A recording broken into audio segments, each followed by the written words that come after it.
inna nas'aluka ilman nafi'an wa rizqan thayyiban wa 'amalan mutaqabbalan. Allahumma ya muqallibal qulub tsabbit qulubana 'ala dinik. Allahumma ya musarrifal qulub sarrif qulubana 'ala ta'atik.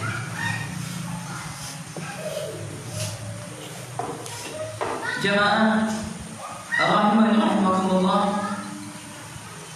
Alhamdulillah, segala puja dan puji syukur selalu senantiasa kita peruntukkan kepada Allah Jalla wa Ala, yang mana Allah Subhanahu wa Ta'ala masih memberikan limpahan karunia nikmatnya begitu banyak sekali kepada kita.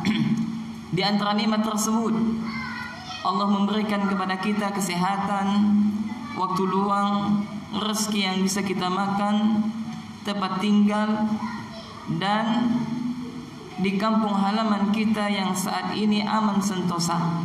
Ini adalah nikmat. Dan ada nikmat yang paling besar dalam kehidupan kita adalah nikmat iman dan Islam, nikmat di atas hidayah. Maka ini adalah nikmat yang terbesar di dalam kehidupan kita, yang lebih baik daripada perhiasan dunia beserta isinya. Semoga salam dan beriringan selawat senantiasa tetap tercurahkan kepada junjungan Nabi besar kita Muhammad bin Abdullah, kepada keluarganya, sahabatnya, dan juga kepada umatnya yang senantiasa berusaha mengikuti petunjuknya sampai yaumul qiyamah, sampai hari pembalasan. Para ikhwas sekalian dan juga para akhwat, dan juga kepada pemirsa yang menyaksikan kajian pada malam hari ini, dan juga kepada pemirsa channel Muslim TV yang mendengarkan rekaman kajian kami pada kesempatan kali ini. Sebelum kita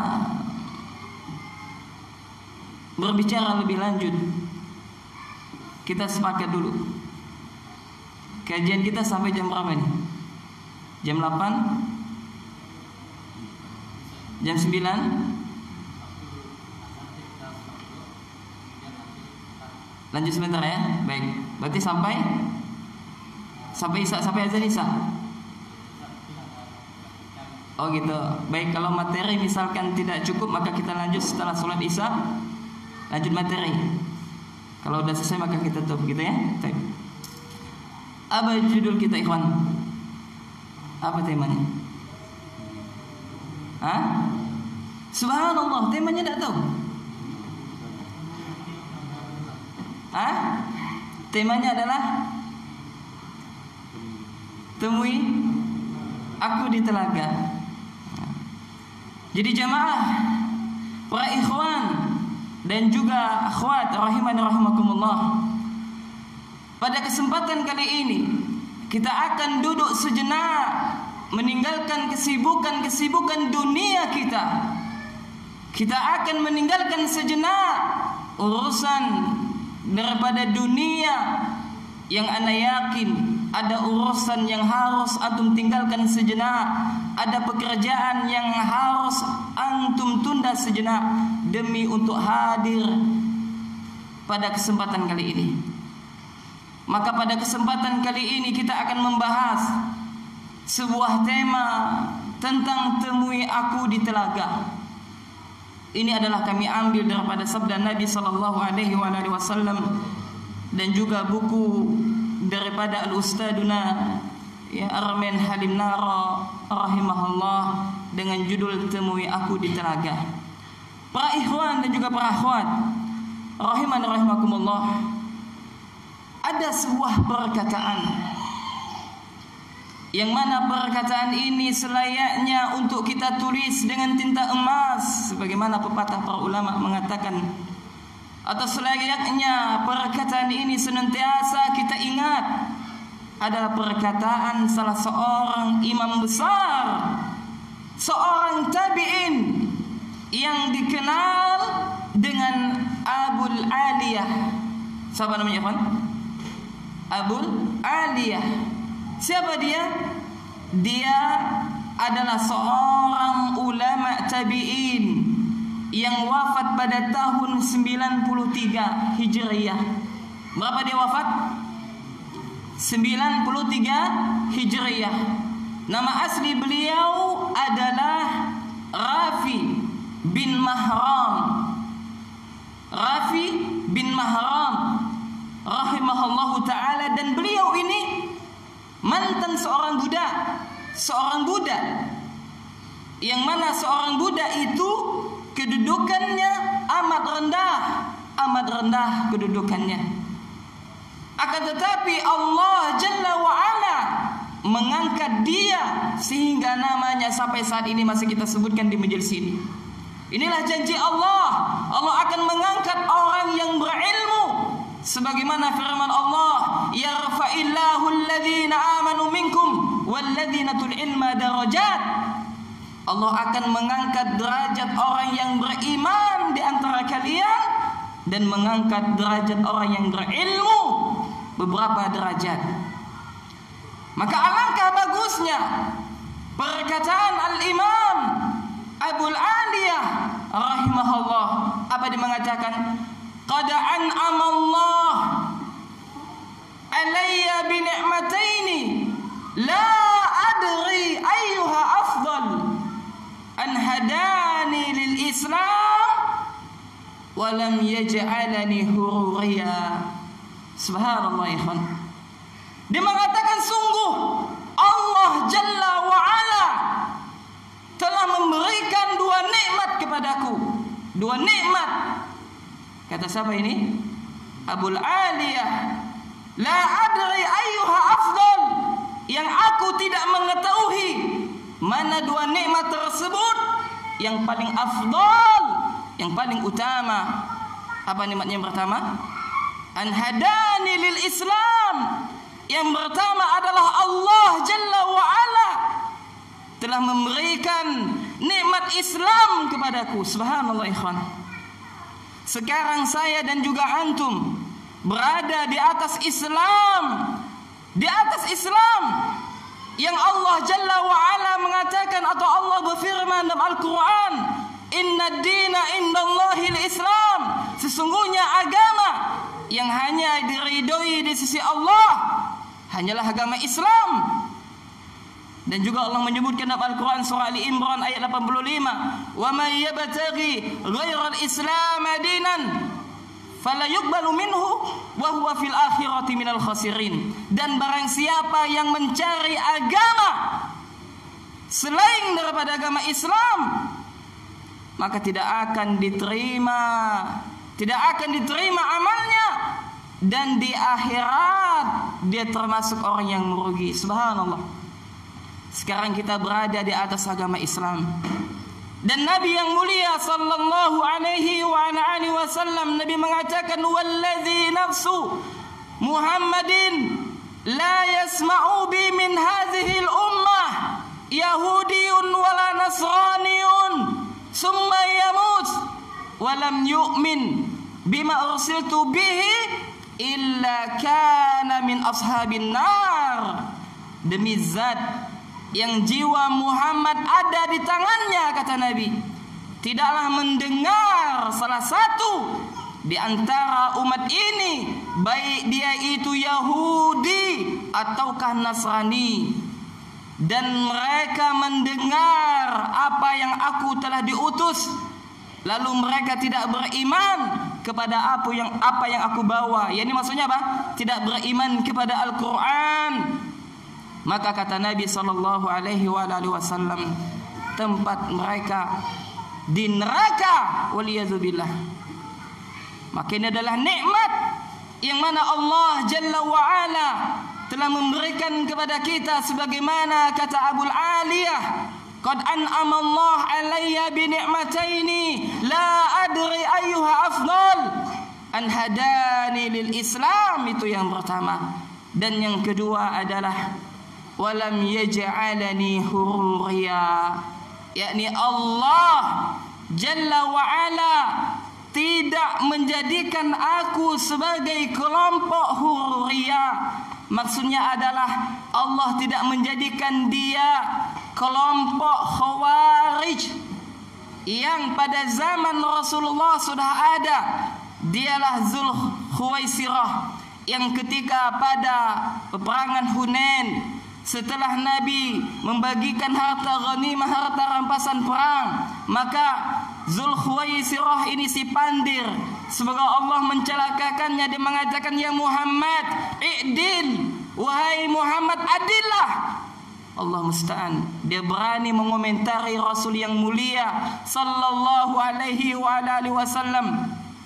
Maka dia mengatakan, bersumpah pula di atas nama Allah. Dia mengatakan, wallahi inna hadhihi lakismatun ma'adala fiha wa ma urida fiha wajhullah. Demi Allah, katanya, sesungguhnya pembagian ini tidaklah adil dan tidak mengharapkan wajah Allah. Maka Rasul mendengarkan perkataan Zulkhuwaisirah tersebut, maka Nabi pun marah, Nabi pun memerah wajahnya. Maka Nabi SAW mengatakan, sungguh kelak akan lahir dari keturunan orang ini yang mereka sebagaimana disebutkan oleh Nabi kilabun nar, yakni anjing-anjingnya neraka. Waliyadzubillah, itulah kaum khawarij. Dan alhamdulillah Allah Subhanahu wa taala memberikan hidayah kepada kita ikhwan. Hidayah untuk mengenal dakwah yang benar, dakwah yang sesuai Al-Quran dan hadis serta pemahaman salafus saleh, yakni kita berada di atas manhaj yang mulia, manhajus salaf ahli sunnah wal jamaah, atau yang sebagaimana dikatakan oleh para ulama, yakni adalah al-jamaah, atau nama lain adalah ahlul hadis, atau nama lain adalah ahli sunnah wal jamaah, atau nama lain adalah ahlul athar, atau nama lain adalah jama'atul muslimin, atau nama lain adalah al-firqatun najiyah, atau nama lain adalah at-taifatul mansurah, dan yang nama lain adalah ghuraba, terasingan. Ini yang akan kita bahas, keterasingan. Maka ya ikhwan dan juga para akhwat rahimani rahimakumullah, sebelum kita membahas tentang hadis yang Nabi sallallahu alaihi wasallam menyebutkan, kelak kalian ya bertemu kepadaku di telaga, atau temuilah aku di telaga, kata Nabi, maka ketahuilah bahwasanya Islam telah sempurna. Islam telah sempurna sebagaimana Allah Subhanahu wa taala sebutkan dalam Al-Qur'an. Dalam Al-Quran surah Al-Ma'idah ayat 3, Al-yawma akmaltu lakum dinakum wa atmamtu alaikum ni'mati wa raditu lakum al-islam dina. Pada hari ini, kata Allah, yakni pada haji Padang Arafah, ketika wukuf Rasulullah bersama sahabat, haji wada, haji perpisahan, ya, maka diturunkan ayat terakhir ini. Maka Allah mengatakan, pada hari ini, kata Allah, telah aku sempurnakan agama bagi kalian, dan telah aku cukupkan nikmatku atas kalian, dan telah aku ridhoi Islam sebagai agama kalian. Maka ketika turun ayat ini, maka sahabat yang hadir menyaksikan turunnya wahyu tersebut, mereka sebagian berpelukan, dan sebagian, salah satunya adalah Abu Bakar As-Siddiq, menangis. Maka sahabat yang lain bertanya, wahai Abu Bakrin, kenapa engkau menangis? Bukankah ini adalah kabar gembira bahwasanya Allah Jalla wa'ala telah menyempurnakan agama kita, Allah telah mencukupkan nikmatnya kepada kita, dan Allah telah meridhoi Islam sebagai agama kita. Maka kata Abu Bakar radhiyallahu ta'ala anhu, maka ketika agama telah sempurna, maka pertanda tugas Rasul telah selesai, dan Rasulullah akan pergi meninggalkan kita. Subhanallah. 14 abad kita ditinggalkan oleh Nabi sallallahu alaihi wasallam. Bagaimana kita merasakan keterasingan? Maka Nabi sallallahu alaihi wasallam bersabda dalam sebuah hadis, yang diriwayatkan oleh Imam Bukhari dan juga Imam Muslim. Nabi mengatakan, innakum satalqawna ba'di usratan, sesungguhnya kalian, kata Nabi, akan menjumpai setelahku usratan, yakni orang yang saling berebut kepada dunia, yakni orang yang mementingkan diri mereka sendiri. Inilah kita datang pada zaman tersebut. Maka kata Nabi sallallahu alaihi wasallam, fasbiru, maka hendaklah kalian bersabar wahai umatku, kata Nabi, hatta talqauni al-haudi, sampai kalian bertemu kepadaku di telaga. Subhanallah ya ikhwan. Maka kita berdoa kepada Allah Jalla wa Ala, mudah-mudahan Allah Subhanahu wa taala memberikan keistiqomahan kepada kita. Mudah-mudahan Allah Jalla wa Ala memberikan hidayah taufik kepada kita, sehingga kita bisa istiqamah di atas dinul Islam, kita bisa istiqamah di atas manhaj yang salim, manhaj yang selamat di tengah riuhnya, ramainya gelombang maksiat dan gelombang syahwat, wal iyadzu billah. Maka para ikhwan dan juga para akhwat rahimani rahimakumullah, saya mau nanya kepada jamaah sekalian, kapan ketika kita pertama kali mengenal dakwah yang benar ini? Kapan ya ikhwan? Kapan antum mengenal dakwah salaf? Kapan ketika Allah Jalla wa'ala memberikan hidayah kepada kita? Kapan ya ikhwan? Kapan kita terakhir menangis atas dosa-dosa kita? Kapan terakhir kita menangis ketika awal hidayah itu datang kepada kita? Subhanallah. Apakah antum masih merasakan nikmatnya duduk di majelis ilmu ketika awal-awal kita mengenal dakwah yang benar? Bukankah kita pernah merasakan nikmatnya beribadah kepada Allah di tengah keterasingan pada zaman kita saat ini? Maka subhanallah ya ikhwan dan juga para akhwat rahimani rahimakumullah, bisanya kita duduk di sini, bisanya saya duduk di sini dan juga antum dan antuna jamaah sekalian, maka ini murni atas karunia dan kasih sayang Allah Jalla wa Ala. Bukankah Allah Subhanahu wa taala menyebutkan dzalika fadlullahi yu'tihi man yasha? Demikianlah karunia Allah, demikianlah karunia Allah yang tidaklah Allah berikan karunia tersebut kecuali kepada orang yang Dia kehendaki. Subhanallah. Maka para ikhwan dan juga para akhwat dan juga kepada jamaah yang sedang menyaksikan kajian kami pada kesempatan kali ini, maka pada kesempatan kali ini kita akan membahas, yakni yang pertama adalah hadis tentang keterasingan dinul Islam, tentang asingnya Islam. Kita akan menyebutkan hadis tersebut. Kemudian yang kedua, kita akan menyebutkan fase-fase keterasingan Islam. Dan yang ketiga, ini adalah inti daripada kajian ini agar kita bisa bertemu Rasulullah di telaganya kelak, yakni istiqamah di atas keterasingan, kiat istiqamah di atas keterasingan. Maka yang pertama, para ikhwan dan juga para akhwat rahimani rahimakumullah, kita akan membahas hadis yang menyebutkan tentang bahwasanya Islam itu akan asing. Islam akan asing dengan beberapa banyak riwayat. Akan kami cukupkan satu riwayat saja kami sampaikan, yakni hadis dari sahabat yang mulia Abu Hurairah radhiyallahu taala anhu, yakni Nabi sallallahu alaihi wasallam bersabda, innal islama bada'a ghariba wa sayaudu ghariba. Maka kata Nabi sallallahu alaihi wasallam, sesungguhnya Islam datang dalam keadaan terasing dan dia akan kembali, ia akan asing sebagaimana dia datang pada awal pertama kalinya.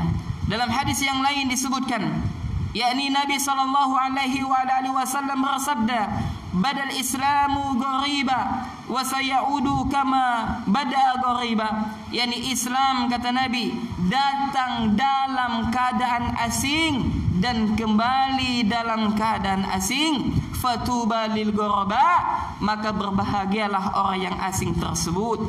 Sahabat bertanya, ya, mereka bertanya, ya, manhum ya Rasulullah? Siapakah orang yang asing tersebut ya Rasulullah? Maka Nabi mengatakan, alladzina yuslihuna idza fasada nas.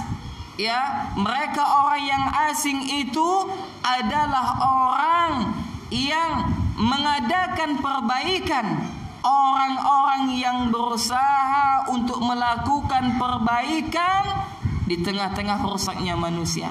Di tengah-tengah rusaknya manusia. Subhanallah. Kaum muslimin dan muslimah rahimani rahimakumullah. Kita lihat bagaimana Islam itu terasing dan bagaimana Nabi yang mulia sallallahu alaihi wa ala alihi wasallam menyampaikan kepada kita bahwasanya Islam itu datang dalam keadaan asing dan dia akan kembali menjadi asing sebagaimana dia datangnya dalam keadaan keterasingan. Fatuba lil ghuraba, maka berbahagialah orang-orang yang dianggap asing tersebut.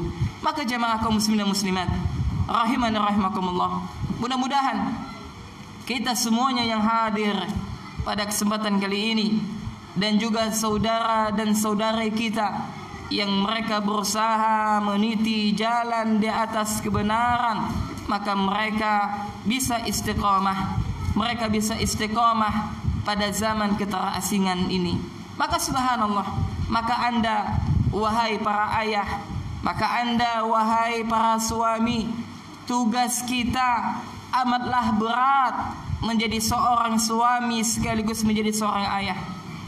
Tugas Anda, tugas kita wahai para ayah dan juga para suami adalah menjaga diri kita dan juga keluarga kita, termasuk kepada istri dan anak-anak kita, daripada api neraka yang Allah Jalla wa'ala berfirman dalam Al-Quran surah Tahrim ayat 8, ya, kalau tidak salah, yakni yang berbunyi, ya ayyuhalladzina amanu ku anfusakum wa ahlikum nara.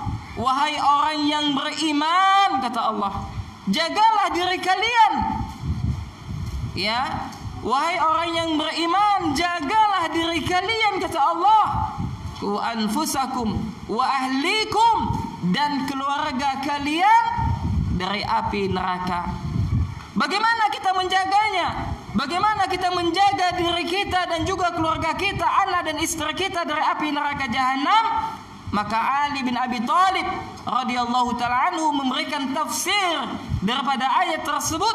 Ali mengatakan, wa'allimuhum wa'adibuhum, ajarkan ilmu dan adab kepada istri dan anak-anak kalian. Maka kaum muslimin dan muslimah, para ikhwan dan juga para akhwat rahimani rahimakumullah, yang mana kita hidup sekarang di zaman keterasingan, maka kita masuk kepada poin yang kedua, bahwasanya Islam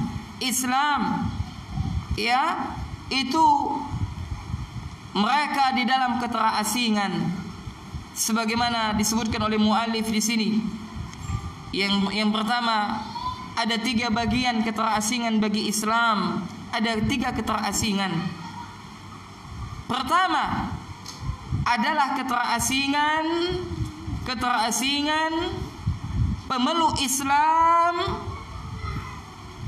di tengah para pemeluk agama lain. Ya, keterasingan yang pertama adalah keterasingan pemeluk Islam di tengah para pemeluk agama lain dan orang-orang yang kafir kepada Allah. Antum bayangkan ya ikhwan dan juga para akhwat, ya, di dunia ada berapa jumlah kaum muslimin dibandingkan dengan orang yang kafir? maka tentu lebih banyak orang yang mereka tidak beriman kepada Allah alias orang kafir daripada orang Islam. Ya. Maka keterasingan umat Islam itu ya di tengah para pemeluk agama lain, maka mereka asing dari segi jumlah.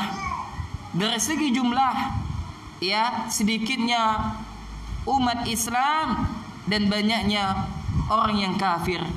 Dan kelak pada akhir zaman Rasulullah sallallahu alaihi wa ala alihi wasallam akan menyebutkan bahwasanya tidak akan terjadi yaumul qiyamah, hari kiamat, kecuali akan turunnya yakni siapa? Imam Mahdi dan juga Nabi Isa alaihi salam, akan turunnya yang mana semua alat-alat modern seperti senjata atau yang semisalnya tidak akan berfungsi dan akan terjadi peperangan kaum muslimin dengan orang-orang kafir tersebut. Ya, akan datang zamannya kelak. Kemudian kelompok yang kedua atau bagian yang kedua adalah keterasingan ahli sunnah wal jamaah. Keterasingan ahli sunnah wal jamaah di antara kalangan umat Islam, di antara umat Islam, yakni sebagaimana telah kita ketahui bahwasanya Islam itu akan terpecah belah.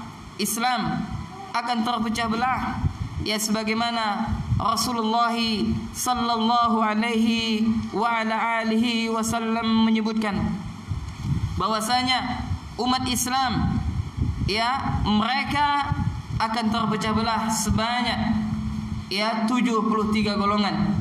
Ya 73 golongan.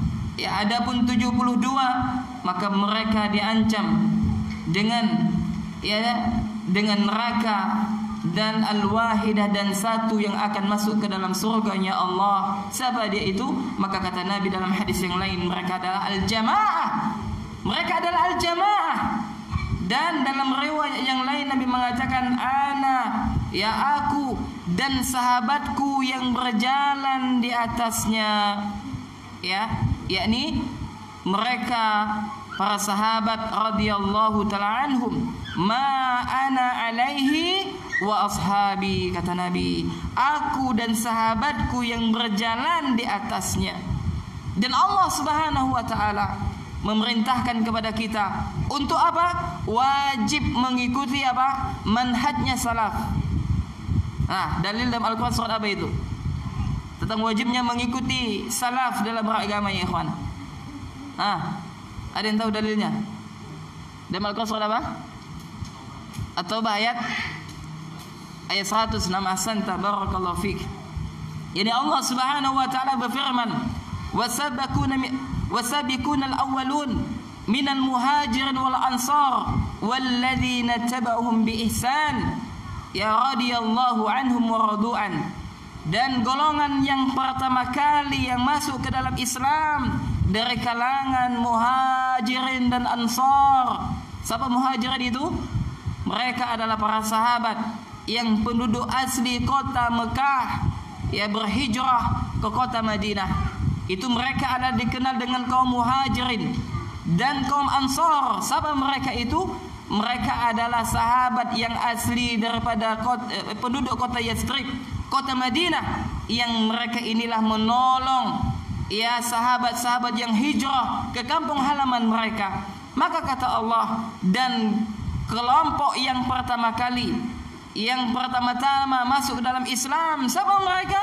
Kaum muhajir dan ansar, walladzina tabauhum, dan orang-orang yang mengikuti mereka. Siapa? Orang yang setelahnya ya bi ihsan, dengan baik, mengikuti mereka dalam beragama, baik dalam masalah akidah, dalam masalah manhaj, dan juga adab serta muamalah. Maka mereka itulah Allah Jalla wa Ala akan ridha kepada mereka, radhiyallahu anhum wa radu'an, yakni Allah ridha kepada mereka dan mereka juga ridha kepada Allah Jalla wa Ala.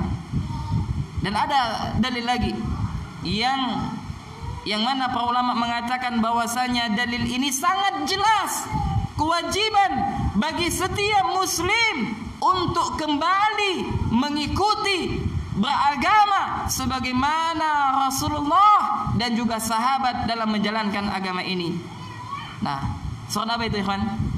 Ini dalam Al-Quran surah Luqman ayat 15. Apa kata Allah Jalla wa Ala? Ini Allah Subhanahu wa taala mengatakan atau berfirman, wattabi, ya, yakni ikutilah, ya, sabila man anaba ilayya, ya, yakni ikutilah jalan orang yang kembali kepada Allah, orang yang kembali kepada Allah. Yakni siapa? Mereka adalah para sahabat radhiyallahu taala anhu yang mereka kembali bertobat kepada Allah. Maka jemaah kaum muslimin dan muslimat rahimani rahimakumullah, maka keterasingan yang kedua ini adalah keterasingan ahli sunnah di antara kalangan umat Islam, di antara kalangan umat Islam. Kemudian keterasingan yang ketiga adalah keterasingan para penegak kebenaran. Ya, keterasingan para penegak apa? Kebenaran. Yakni yang mereka yang senantiasa berusaha mengamalkan dinul Islam, mengamalkan ajaran Islam yang benar, yang sesuai sebagaimana diturunkan pada awal. Maka Nabi, ya ikhwan, rahimakumullah, Nabi menyebutkan bahwasanya kelak di akhir zaman seseorang yang mereka bersabar di atas agama mereka itu bagaikan mereka apa? Memegang bara api. Subhanallah. Ya, sebagaimana hadis yang Nabi sebutkan dari Anas bin Malik radhiyallahu taala anhu dari Nabi sallallahu alaihi wasallam, Nabi mengatakan, ya'ti 'alan nasi zamanun, akan datang, kata Nabi, akan datang kepada manusia zamanun, suatu zaman atau suatu masa, as-sabiru fihim ala dinihi, yakni seseorang yang mereka bersabar di atas agama mereka. Mereka bersabar di dalam ketaatan kepada Allah, mereka bersabar di dalam keterasingan.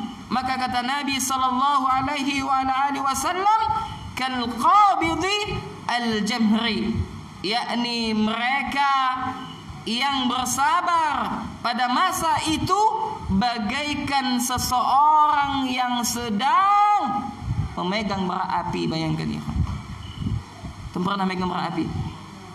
Pernah ngambil api? Atau buat nyamuk nanti malam dipegang apinya? Subhanallah. Kalau bahasa kita apa? Kalau bahasa sahabat semangatnya apa? Betuk ya, betul kan? Betul kan? Nah, kalau bahasa Indonesia apa? Melepuh. Subhanallah, panas ya ikhwan, panas. Maka demikianlah di zaman kita sekarang ini, tentang banyaknya rusaknya manusia yang mereka tidak kenal kepada Allah. Walaupun mereka kenal kepada Allah, tapi dari segi akidah dan ibadah mereka menyimpang dari jalan yang benar. Maka subhanallah, maka Rasulullah sallallahu alaihi wasallam pernah suatu ketika Nabi membuat garis. Ini sebagaimana disebutkan oleh Syekh Muhammad Jamil Zainu, ya, Muhammad Jamil Zainu rahimahullah. Siapa dia? Dia adalah salah seorang ulama kaum sufi ketika itu, ya, pemeluk tarekah. Ya, akhirnya Allah memberikan hidayah kepada beliau rahimahullah, sehingga beliau ya bertaubat kepada Allah. Beliau ngaji, duduk di majelisnya Syekh Muhammad Nasruddin Albani rahimahullah, dan akhirnya beliau menulis sebuah buku yang bernama Al-Firqatun Najiyah, kelompok yang selamat. Maka di awal beliau mengatakan sabda Nabi sallallahu alaihi wasallam. Apa katanya? Bila menukilkan hadis Nabi ini, Nabi mengatakan bahwasanya Rasulullah membuat garis yang lurus. Nabi mengatakan, hadhihi sabilullah mustaqiman. Ini adalah jalan Allah yang lurus, mustaqim.